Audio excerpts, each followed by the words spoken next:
Today's podcast is brought to you by The Juke Gaming, Buy, Sell, Trade, and Repair, and The Ripper the Clown Show on YouTube, an unpredictable comic book character come to life.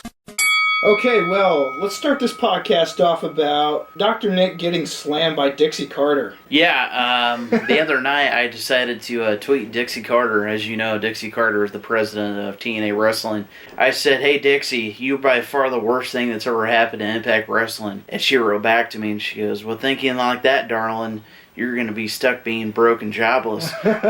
And I tweeted back and was like, you know, I do have to give you credit, though. I watched the Slammiversary. The X Division match was actually pretty good. Well, I know you're going to strike back. You should screen capture that, because when she's broken jobless, you need to come back and say, "Hey, Dixie, remember me?" Yeah. But that's just funny, because she had to go on your page and just read your bio. Which is kind of funny, because for her supposedly being this big thing... Yeah. She took the time out to read my bio. Yeah. A guy from the Midwest that she's never met before. I bet she thought you were talking about the gimmick. Could be. But all I know is I laughed when I read it, and I felt pretty accomplished. I was like, yeah. Dixie Carter took the time out of her day to talk to me. To read your bio. Yeah. Let's go to the other side of the spectrum with WWE. A lot of stuff has been happening. A lot of changes. I know you're mad about some of it. Yeah, the newest development, and I'm kind of upset at this before we get into the talent releases. I don't know if you know this or not. They're cutting cost in NXT. I read that today. Yeah. They're, well, I know I just read like an hour ago that they're no longer using, Adam Rose's Rosebud. Are you serious? Yeah, I guess it's just like hot news. Like that's an hour his ago. Gimmick. Well, no, like they're not using the guys they use for NXT. Now they're using local indie talent wherever they go to be the Rosebuds. Okay, well, GT Vega was actually was one of the Rosebuds. Oh, really? Yeah. Oh. And GT Vega, as we both know, used to be a local wrestler around this area. Yeah. Somebody screenshotted it and posted it on Twitter. Nice. I was like, oh, I know that guy. I remember him. Yeah. They also fired the head writer of WWE Creative. Well, you know, that might be a good thing. Apparently, Vince has stepped in and is really looking at cost-cutting measures. And now I will get into the list of releases. Camacho, which I could give a shit less due to the fact that it was a racist, stupid gimmick. And then, of course, you know, you have Yoshitatsu, which hasn't been on TV in a long time. Very, very talented individual. I was mad about that. Yeah, and of course everyone was completely shocked about JTG. Yeah, you know, being there 8 years and he never got the call. Yeah. You know, I guarantee every year about this time he's like looking at his phone going, nope. He's checking his rollies. Yeah, the day would pass and he'd go, woo! Yay, I didn't get released. And then, of course, the biggest shock of them all was Drew McIntyre and Jinder Mahal. 2 members of 3MB. Yeah, because 3MB was actually getting over. Oh, yeah, very, very well. Yeah. So, they must be really hurting. Brodus Clay. Don't give a crap. Exana, don't really care. I've never heard of WWE letting go of this many people at once. And they're talking about another one, too. Another round of this. You know, a lot of people are like, they make millions and billions of dollars. They're not hurting. You know, it's just, you know, that people got scared. But apparently they got slammed hard. More than anybody understands. Teddy Long was released, but that's not really a surprise because his contract ended and he kind of wanted to retire anyway. Yeah. So, I mean, he's been in it since, the 80s? Yeah, they could bring him back if they wanted to anyway. I'm sure it wasn't one of those things like, hey, Teddy, you suck. You got to mention the Twitter fight. Oh, yeah, between Drew McIntyre and Mark Henry. No, Kurt Hawkins. Oh, yeah. Kurt Hawkins and Mark Henry, right? Or was there one with Drew, too? It was Drew. I know there was some kind of spat. I know the one I saw was Drew McIntyre. Okay. I think Kurt Hawkins may have commented on something. Well, it was when Mark Henry said 18 years and still in the business. Yeah, because it was his birthday, and he was like, man, you know, I'm still here, you know. And then Drew McIntyre wrote, hey, Mark, your, you know, friends are getting released. They lost their jobs, and you're tweeting this crap. You're an idiot. Yeah. And then Mark was like, I know where you live. I will find you. If you don't apologize, we can handle this the hard way. I know where you live. And I laughed because I'm like, shut up, Mark. Go eat another fucking sandwich. I'd be scared. I don't know what it is. I've never been a fan of Mark Henry. He was World Heavyweight Champion, didn't give a shit. He was European Champion, didn't give a shit. Well, I never liked him either. Even his Sexual Chocolate was kind of lame. But, he was never... I've never been a fan of him, ever. Why? He's the most ribbed wrestler. Yeah, he is. And I would never fuck with him. No, I wouldn't either. X-Pac shits in his sandwich. Yeah, which still cracks me up to this day. I would not mess with him. I just don't get it. Like, what... Like, they did the whole Hall of Pain thing, you know, where he went through people, you know, blah, blah, blah. I guess I've just never liked him, even when he tag teamed with D'Lo Brown. Yeah. I've never cared about Mark Henry. I've never wanted to go to the shop zone and go, I want to get a Mark Henry shirt. Don't care. Yeah. Mark Henry, to me, is like that guy you see hanging around. You know, he's got this big scruffy beard. He's this like big weightlifter. It's the guy you see in the gym that you say hi to when you walk in, but you wouldn't want to be friends with him just because you know he'd probably be an asshole. But somehow he's still in the E. I don't know how. He hasn't done anything major since his World Heavyweight title run. And even before that. Yeah. He's pretty much coasted. That match he had with Undertaker, WrestleMania. Casket match. Yeah. You know, that fart sound basically summed that up. Pretty much. He looks like Uncle Phil. A jacked up Uncle Phil. Yeah. And, you know, God rest his soul, you know, because Uncle Phil passed away earlier this year. James Avery. Yes. Also known as the voice of Shredder off the Ninja Turtles. Yep.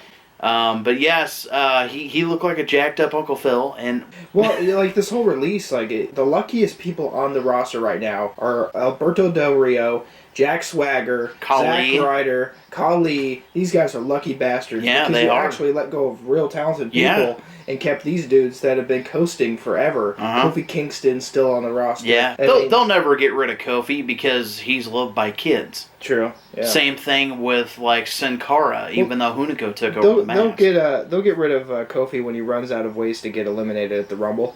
Yeah, like, what's the next one? He'll go to Vince, he's like, dude, I can't do any more moves. I think the next one will probably be like, he gets thrown out of the ring, and fan throws him a hoverboard. Or he installs the Iron Man little things in his hands. Yeah, the little boosters. But, yeah, apparently there's rumors of another list out there of people getting cut. What do you think Vince is doing? What do you think? Well, I don't even know is it Vince? Is it Triple H? I think it's a combination. Like from what I've been hearing, Stephanie, Vince has decided to step back in and basically take things in his own hands. Yeah. You know, this is what we have to do in order to keep going. Yeah. So they're not only just changing the talent and the look of the show, they're changing the inner core of it in the writing. Well, I think they're starting to realize. Was it Freddie Prinze Jr. they fired? No. They would never fire him. Some guy named Jay. I can't remember. Jay something. I don't remember. It was like one of the head guys. Like, please don't fire Fred. Yeah, don't fire Fred. He's cool. Like, I had an argument with a guy on one of my wrestling action forums about the condition of WWE as a whole. And I gave him an example. Like, he was saying, you know, Jack-specific figures are hunks of shit. And I said, yeah, well, you're a hunk of shit. I did. I came back with that. And he's like, no, really, give me an example of why Jax is better than Mattel. And I said, Slam City. I said, Super Strikers. Yeah. The Brawling Buddies. I said, I could go on and on. Yeah. He was like, well, you know, Jax took over in 95 until 2010. I was like, you're preaching to the choir here, man. I'm an expert on this. Yeah.